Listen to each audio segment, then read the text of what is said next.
So there's been this stuff going on for really several years. I've been kind of watching and seeing this unfold. But as of late, I believe it's becoming more common knowledge. We've been seeing it a lot more often. And there's this pattern of a lot of what we have maybe seen as very strong believers and people in the faith that are just like coming out saying, you know what, actually, I don't know what I believe. You know, I know what I've been doing all these years, but I don't know if I believe in this anymore. And I'm losing my faith, and I'm doubting this, and I'm doubting that, and I'm apologizing for the message that I preached before, and I'm doubting everything. And it's really nothing new. Like, it isn't. Like, people see it right now, and we're kind of like, oh my gosh, can you believe it? And I'm like, well, yeah, I can believe it. Like, number one, it's not new. Number two, you can kind of see it coming. It happens. And so what I want to address is what this looks like with our faith. And I believe it's very simple. I believe that you and I as believers, it should be a wake-up call, number one, to see, where am I? Where am I as a believer? Where am I in my faith? Who am I looking to? Who am I learning from? Where are they? What am I placing my trust in? Because unfortunately what happens is we have a tendency to place our hope and our trust in people. And then people mess up. People fail. People get it wrong. And then we're shook. We're like, whoa, wait a minute. I saw them here. And then they're false. So I'm done with it altogether. And you know, like, that's on them. But it's also on you. Because one day it's going to be you standing before the throne. Not you and everyone you looked up to. It's going to be you. And so we have to learn to answer for these things. And so I want to make this very simple and talk about how we can know where we are and keep ourselves from falling into this trap. So if you're one of those really awesome holy note takers and you like putting titles on things, I don't always do this, but sometimes I do. And so today I've titled this message, Use It or Lose It. It's something that, you know, as a younger sibling, you get heard, you get told, you get heard. You don't get heard that a lot. You get told that quite a bit. You know, you're like, use it or lose it. You know, if you don't want it, give it to somebody else. And I think for us in our faith, we've got to learn what we should be doing with our faith. What should we be doing with this belief, with this gospel, with this new life that we've been given? What do we do now? Because if you don't know what you're doing, you're in danger of losing it altogether. You're in danger of falling to the side. You're in danger of being deceived, of being distracted, of not knowing where you stand later on in life because culture starts to tell you something else louder than the voice of God is in your ear. And so I want us to look at how we gauge that and ask ourselves a very simple question. Am I losing my faith or am I growing in my faith? And unfortunately, we've seen these people that we may have looked up to. They've done great things in the body. They've done things that we have benefited from. They have ministered the gospel in many ways. And yet now they look back and they don't know what they believe. And we think, how does that happen? Well, it actually can happen a lot easier than you think. When you make your faith about something other than Jesus, when you make your walk about someone else other than Jesus, when you make the spiritual gifts that God has placed in you about anything other than Jesus, then this is how we get off track. This is how we get off. And that's why we come together every Sunday and we say why we're here. Because I don't want us to ever forget why we came here this morning. I don't want us to ever become about something other than what God has called us to be. He hasn't called us to solve every problem in the world. He just hasn't. He hasn't called us to look a certain way or act a certain way. He has called us to see His kingdom here on earth, here in our city, as it is in heaven. If Jesus says that this should be our prayer, then I take that serious and say that I think we need to look into that and make that our number one priority. I am not waiting till the day I die to see Jesus to now know, oh, this is what heaven is. Oh, this is what the kingdom of God. Oh, this is what the presence of God looks like. Wow, I had no idea. No, I want to get to heaven and say, yes, now I have even more of what I've been seeing in my life here on earth. We're not here waiting for something better. We're here on purpose and on mission. Our goal should be Jesus, your will here just as it is there. Because when we separate the two, we're saying, Jesus, you don't belong on this earth. This isn't your kingdom. We don't live by faith here, we live by sight. We don't walk by faith, we walk by the spreadsheet. we don't walk by what you tell us. We don't hold on to hope, we hold on to fear. Jesus, we don't see healing here. We see sickness and death. That's what we have here, Jesus. That's the reality. I don't want that reality. I want his reality. He's more real than what I see. His word is higher. His rule and his law supersedes what we have here on earth. And the natural, it may be impossible for us, but with God, nothing is impossible. These are the words of Jesus, not Steveo. So if you got a problem with it, talk to Jesus, not me. Like, I've just gotten to the point where I'm like, you know what? I don't really need to say what I think about anything, because no one cares what I think. I don't even care what I think. I just want to know what Jesus thinks. Jesus, I want to know what you want. Jesus, I want to know what you said. Jesus, I want to see what you see. If I can just stay focused on that, then I think we'll be in good shape. And if you're looking for a church that's going to say, look, man, we're going to be the best sounding church out there. We're going to have the best show, the best programs. We're going to build this stuff. We're going to build up the most wealth. We're going to do all this. If that's what you're looking for, then the door's back there, because we're never going to be that church. We're going to be the church that says, your kingdom here in this place as it is in heaven. Your will, Jesus, over ours. Your word over mine. Jesus, I'll lift your name up, not mine. I don't need to be worshipped. You do. I don't need an entourage. I'm a part of yours. Like, it's not about me. And it's not about you either. It's about him. And we gather here for him. We gather here because of him. Why do we worship? Well, we want to sing songs and people like that, and it opens up. No, but it's because he's worthy. Why do we worship first? Because we can't wait to do it. Because he's here. And it's the proper response when Jesus walks in the room. Is to kneel down. It's to worship. It's to lay yourself down. It's to honor him. It's to put aside everything else going on. Jesus, I know I've got things to think about. Jesus, I know I've got stuff going on in my mind. Jesus, I know it's hot in her. But you know what? You're still Jesus. You're still Lord. You're still worthy of my hot, sweaty worship. And if that's what I got to give in a sacrifice to you, then that's what I'm going to give, because I still will never come close to your sacrifice that you made for me. And so, this is how this happens. How does it happen? How does someone record albums, and how does someone preach to thousands and thousands? And, well, look, it's easy to get caught up in the doing and forget who you're doing it for. It's easy to be successful. It's easy to have a gift and a skill and make it about you. And it'll take you somewhere. Your gifts, your abilities will take you somewhere. But they have an end. They can only take you so far. When you're relying on your own strength, you're always going to end up empty.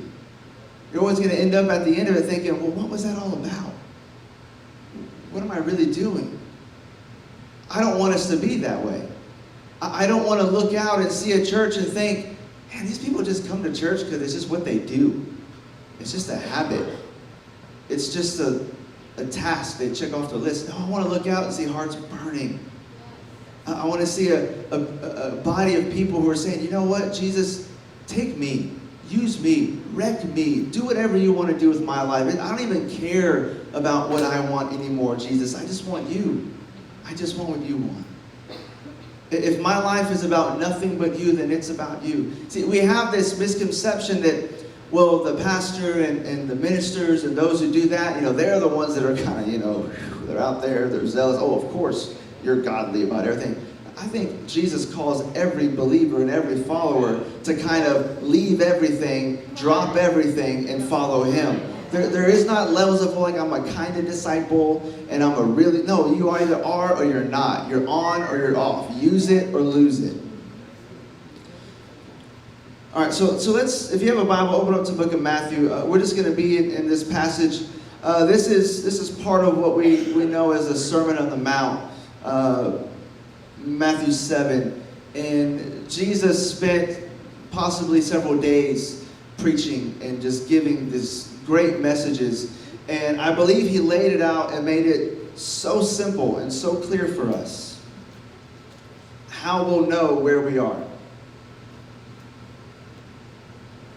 So when you leave here this morning, my hope and my prayer is that you will be able to gauge your heart, gauge your spirit, gauge your life, and see where you honestly are. Like, we've got to be able to look at ourselves honestly. We really do a bad job of that as humans. Because we're so gracious to ourselves and so good at finding others that we can compare ourselves to that will make us look better, right? Like, we're really good with the stats. We're like, well, you know, according to this, so-and-so did this and I only did that, so I'm doing pretty good. But like, our measure is Jesus. And we need to learn how to gauge the Holy Spirit's work in our life. So, Matthew 7, verse 13. We'll just start here. Jesus talking. He says, "Enter by the narrow gate, for wide is the gate, and broad is the way that leads to destruction. And there are many who go in by it. Because narrow is the gate, and difficult is the way which leads to life, and there are few who find it." So a couple things I'm looking at here. Number one, Jesus is making it clear. You have options. You have a choice. But where we like to say, well, I've got a choice, and any of my choices will lead to Jesus, will lead to life, will lead to God. Jesus is like, no. You got choices. One of them will get you to me. The others will not. You have a choice. You can choose life. You can choose death. Open book test, choose life. But it's still your choice.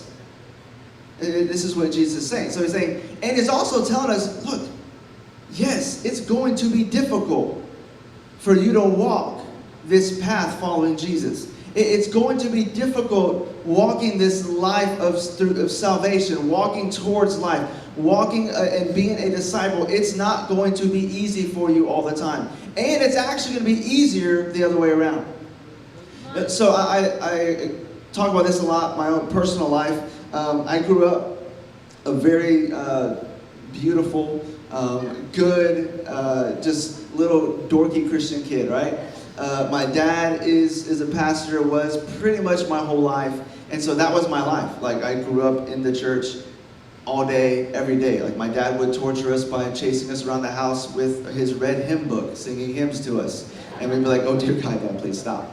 And so this is just life, right? So I was just very sheltered. So, and I always knew from a very young age what God had called me to do, who God had called me to be. It was just a very clear thing to me. So it was never even much of a choice where I felt like, well, I wonder what I want to do. No, I just knew who I was.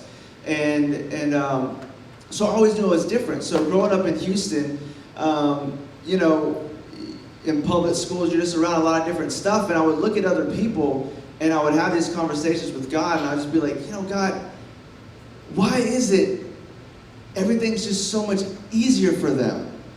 Like, they don't have to over-explain everything. I'm always having to explain myself. Well, you know, I can't do that because really this and that and blah, blah, blah. You know, oh, have you heard this? You like this band? I'm like, I've heard the name, but I honestly don't know anything about them because I'm not allowed to listen to any of that stuff, and I'm scared to even try, right? So, like, it's just like always so difficult to explain every little thing because I was different. And I'd be like, you know, God, it's just easier for them. I couldn't even tell a joke growing up in high school because they all had bad words in them and were dirty and messed up. So I was like, I can't even tell my friend what this other friend said because I can't say the things he said, right? And so I'm like trying to overexplain. I'm like, oh, Jesus, this is just exhausting. You know, I was like, it's just easier for them. They just do whatever they want and they seem happy. And I'm kind of stressed over here, right? Well, that's because narrow is the gate that leads to life, and wide is the path that leads to destruction. It's not a secret. Jesus is not trying to trick you. He's like, hey, you want to follow me? It's going to be awesome. It's going to lead to life. You're going to have everlasting life. You're going to be able to have healing. You're going to be able to have comfort. The Holy Spirit's going to lead you and guide you in your life. Like, you're going to be actually a joint heir with me, with my Father. Like, it's going to be amazing. Oh, also, it's going to be really difficult. And you're actually going to be kind of the weirdo. And everybody else is going to be doing something different. And they're going to think that you're the weirdo. But this is the way. And Jesus made it very clear. So I think it's important, number one, that we know what path we're on. I mean, what path are you on? Like, look at your life. We've got to gauge ourselves. I think people have lost their way because they look at their life and they find out, like, what path am I really on? I'm just kind of following the crowd. Right now, the crowd's saying, God's cool, God do this and preach this and say that. And so I'm doing good, but eventually that crowd's going to change. The crowd will move in a different direction.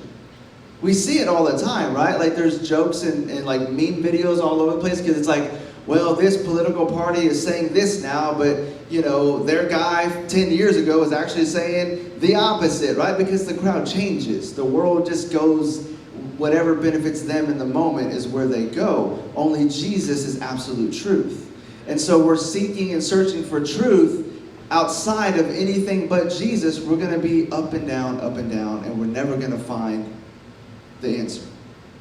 So we got to know what path we're on. What does your life look like? What path are you on? Do you have a little bit of resistance? Are there some areas where you feel like, man, I really can't be around that. They just don't get me. And I'm not saying you can't get along with people. I think I get along with people quite well. But I also know I'm really different from a lot of people. And I also know that I can get along with anyone to a certain extent, but I'm not really one of them. And I can't be fully immersed in their life and their culture because it just doesn't mix. Oil and water, it just doesn't mix. And so I can only be at a distance. So who are you at a distance with? Are you at a distance with the body of believers? Are you at a distance with your Christian friends where you see them at church but you really can't invite them into your life because there's some conflict there? Or are you at a distance from everyone else in the world? Know what path that you're on. Okay, let's keep reading. Verse 15. Beware of false prophets who come to you in sheep's clothing, but inwardly they are ravenous wolves. You will know them by their fruits. Do men gather grapes from thorn bushes or figs from thistles? Even so, every good tree bears good fruit, but a bad tree bears bad fruit. A good tree cannot bear bad fruit, nor can a bad tree bear good fruit. Every tree that does not bear good fruit is cut down and thrown into the fire. Therefore, by their fruits you will know them. Quite simple. Check your fruit. I know we get in we get in these debates where we don't ever want to tell people to do anything for their salvation. I'm all for it.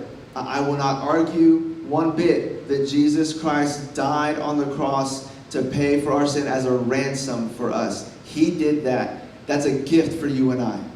You don't have to earn the ability to receive that gift. You don't have to do anything. You don't have to work for it. You don't have to be worthy because He's worthy. You don't have to fix your life because you can't. You don't have to sacrifice because His sacrifice is greater. But if you want to walk as a follower and a disciple of Jesus, if you want to see more than just getting into heaven by the skin of your teeth, if you want to see Jesus move in your life, you need to start checking your fruit because you need to be bearing some at some point. I mean, at what point do you give up on a tree? At what point does a tree realize that it's not really the tree we thought it was? At some point, an apple tree is going to give you some kind of apple. If it's a good one, that's nurtured, if it's got a good water supply and it's getting the food that it needs and the sunlight that it needs, then you're going to get some good apples. But if it's not, then you'll get bad ones. If it's got insects and bugs and all kinds of stuff in it, it's infected, and then it's going to get some gross fruit. Like, there's no way around that. Check your fruit. Like, what is your life bringing out? Do you bring peace to people when you walk in the room? Or do you bring conflict? Do you walk in the room and talk to people and love and comfort come out?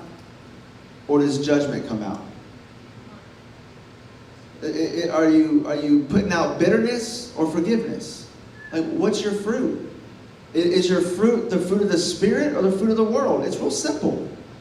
Like, are you angry all the time or do you have joy? Like, what does your fruit look like? You got to ask yourself these questions. They're not easy. It's difficult sometimes to look at your fruit and be like, that's not real good. I don't want that apple. I'm not sure what's going to come out if I take a bite of it. We'll just shine it up real good, gloss it up, spray it with some stuff, make it look nice and shiny. You can make fruit look really good on the outside. You ever watch videos of how people photograph and video food? They put hairspray in it and toothpicks and all kinds of paper and stuff to fill it up. You're like, man, that thing looks amazing on TV, but it'd like kill you if you try to eat it because it's no substance. It's not good in its core. It just looks good. Well, there's a lot of believers and Christians walking around that they look real good.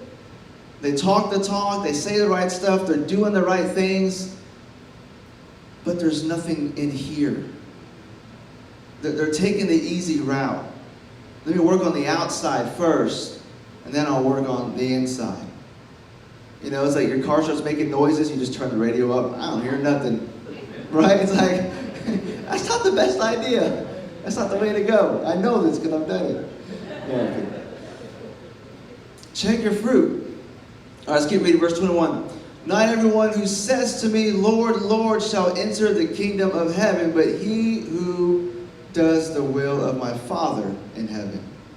Many will say to me in that day, Lord, Lord, have we not prophesied in your name, cast out demons in your name, done many wonders in your name? And then I will declare to them, I never knew you. Depart from me, you who practice lawlessness. So this comes in after we check our fruit. It's like, wait a minute. Do I know Jesus? Or do I know of Jesus? There's a lot of people that know of Jesus. They can talk about him. They can sing a song about him. They can say all the right things about him. But at the end of the day, they don't know him. There's a lot of people, they're all about Jesus, yet they don't know what he has ever said about them because they refuse to open up the Word of God and get to know Jesus, the Word. You can't have Jesus without his Word. So if you're just too good to spend time in your Word, then you're too good for Jesus. And that might sound harsh, and I'm sorry if I'm stepping on toes, but Jesus heals toes. We can pray for that too. I'd rather hurt your toe than let you walk out of here thinking you're good when you're not. I'd rather offend you a little bit than lie to you and pump up your ego a little bit. You can get mad at me, that's okay. Jesus still loves me. Do you know Jesus or do you know of him? There's a lot of people that I feel like they don't realize that he's real. They don't realize Jesus is alive, guys. He's not someone we learn about. He's someone we get to know. He's not a story. He's not a prophet. He's the living God. He's as alive today as he was when he was walking the earth. He's as alive today as he was when he was creating the earth. Jesus' story did not begin in a manger. It didn't have a beginning. He is the beginning. Like, he's so much bigger than that. We look at Jesus as fully God, fully man, and we like that part. We like the man part. Because we can put him in a box and then say, you did your thing, you're awesome, we'll try to be like you, but you're done now. Now you don't know my reality, now I'll live life. No. He was, he is to come. He's the same. He's the same, which means he's alive. He's the same, which means he's moving. He's the same, which means he has law. He's the same, which means he's love still. He's the same, which means this message that he preached, he's still preaching today. This wasn't for a group of people then. It's for us today. And so we got to get out of this idea that reading our Bible is something, well, okay, I'll try to read my Bible, read a little. Start there. Start as a discipline, but it's got to turn into a love. It's got to turn into a relationship. It's got to turn into an infatuation, into an obsession of how much more can I know. I used to tell our students this when we were youth pastors, because of course teenagers and reading don't always mix too well, right? So how do you tell a group of teenagers that they should really prioritize reading a really big book that sounds confusing to them? It's kind of difficult, right? But it's vital. It's important. I started reading my Bible when I was just a little kid. And because my dad's all hardcore, I started in the King James Version. Thou art for, how are they? I'm like, oh my Lord, what is it? Right? But how do you do it? Well, I would tell them, listen, just imagine this. Imagine you grew up, you're, raised by your mom. You didn't really know your dad real well. Maybe he passed away when you were very young. And so you've got pictures of him around your house. Your mom talks about him, tells you stories, tells you how much you look like him, all that kind of stuff. And then one day you get a little bit older, you're 10 or 11. Your mom walks out and says, you know what, I think you're ready for this. And she hands you this journal. And she says, your dad was sick for a while and he knew he probably wouldn't be around to see you grow up. And so, for years, and months, he wrote down, for years he knew you were coming out. He wrote down his thoughts. He wrote down his hopes and dreams for you. He wrote down what he thought you needed to know in life. And there's even some people that put in some stories of experiences with him so you would get to know him a little bit better. And he put some things in there that he really felt you needed to know.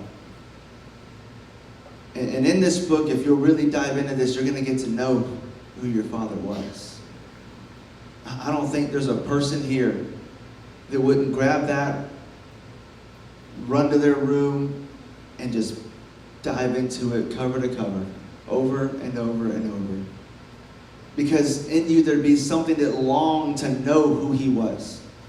This person who loved you so much that they sacrificed everything for you. That's how I see the Bible. It's not just a historical artifact or a book.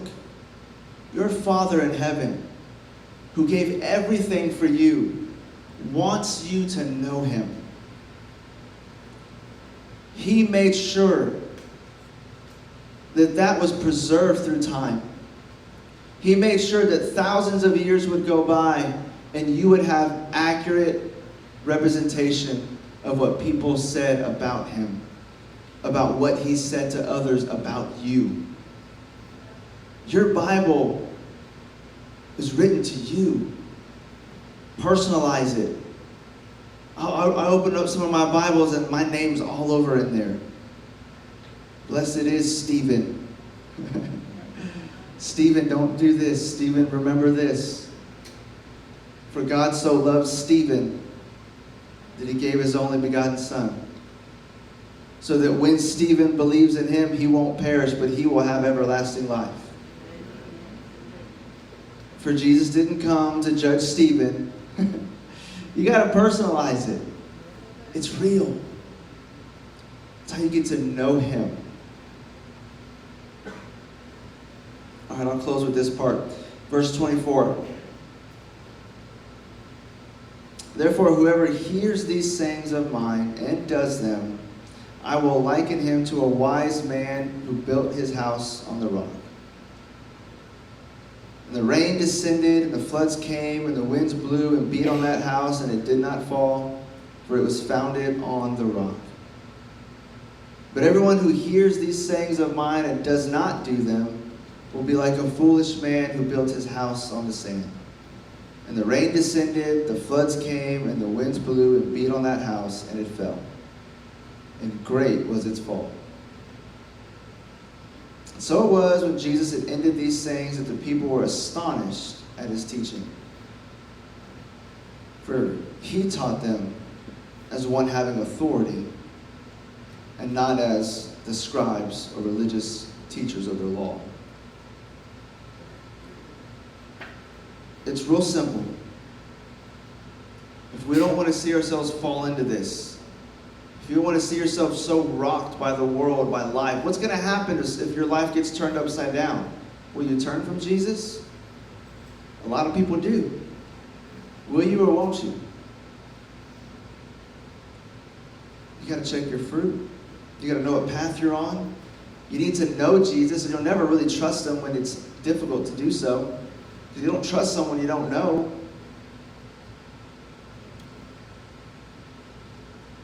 And what's your life built on?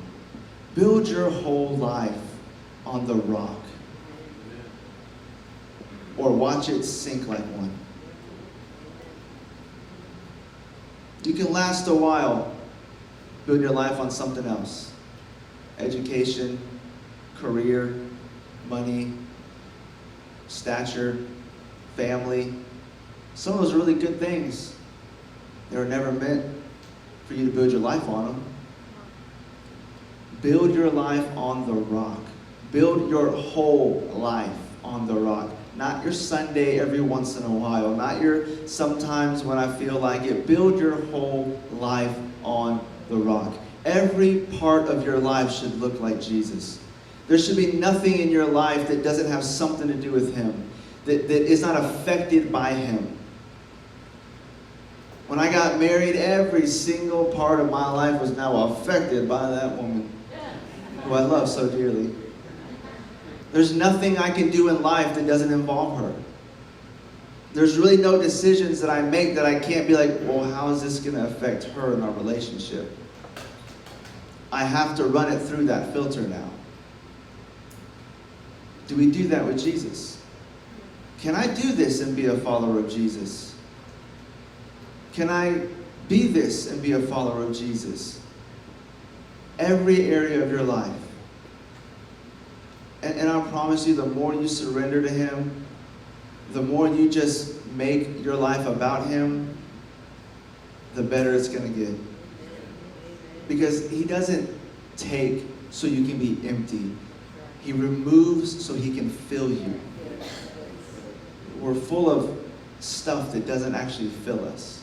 We're full of stuff and ideas and things in our life that are temporary fixes, but they mess something else up.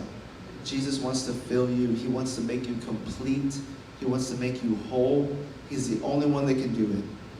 Build your whole life on him. Build it on the rock. Or eventually, you're going to see your life sinking like a rock. Let's pray.